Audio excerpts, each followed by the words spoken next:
અંકલેશ્વર નગરપાલિકા દ્વારા તમામ વોર્ડમાં સફાઈ અભિયાન હાથ ધરવામાં આવ્યું છે। આ સફાઈ અભિયાનનું પાલિકાના ચીફ ઓફિસર કેશવ કલડિયાએ ચેકિંગ હાથ ધરી ગમે તેમ કચરો ફેંકનારાઓ સામે દંડનીય કાર્યવાહી કરી હતી।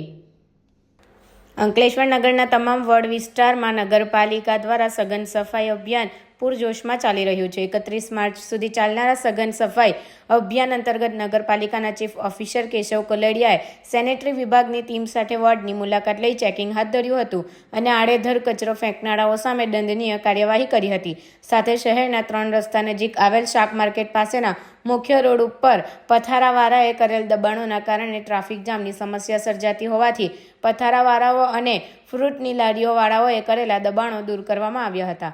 સાથે તેઓએ સ્વચ્છતા જાળવવા તાકીદ કરી હતી। આ દબાણ દૂર કરવાની કામગીરી દરમિયાન પ્રતિબંધિત પ્લાસ્ટિક બેગોનું ચેકિંગ હાથ ધરી કેટલાક દુકાનદારો પાસેથી પ્લાસ્ટિક બેગો જપ્ત કરી દંડનીય કાર્યવાહી કરી હતી।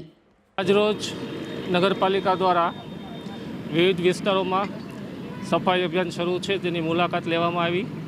શાક માર્કેટમાં જ્યાં રોડ ઉપર દબાણો છે એ દબાણકારોને વિનંતીથી દૂર કરવાનું કહેવામાં આવ્યું અને એમને દરરોજ અંદર બેસે અને રોડ ઉપર દબાણ ના કરે એના માટે પણ વિનંતી કરવામાં આવી। અને અત્યારે હાલ અંકલેશ્વરમાં દરેક વોર્ડમાં સફાઈની કામગીરી પૂરજોશમાં ચાલી રહી છે। એટલે 31 માર્ચ સુધી આ દરેક વોર્ડમાં સઘન ઝુંબેશ સ્વરૂપે નગરપાલિકા દ્વારા કાર્યવાહી કરવામાં આવનાર છે। તેમજ જે લોકો પ્રતિબંધિત પ્લાસ્ટિકનો ઉપયોગ કરે છે તેની સામે પણ કાર્યવાહી કરવામાં આવે છે।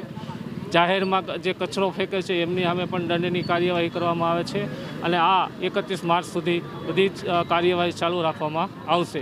અને અંકલેશ્વર નગરપાલિકા વતી નાગરિકોને વિનંતી કરવામાં આવે છે કે જાહેરમાં કચરો ના નાખે અને ડોર ટુ ડોરની ગાડીમાં જ હંમેશા કચરો નાખે અને ડોર ટુ ડોરની ગાડી ક્યારેક ના આવે તો નગરપાલિકામાં કમ્પ્લેન કરે એટલે વ્યવસ્થા કરવામાં આવશે।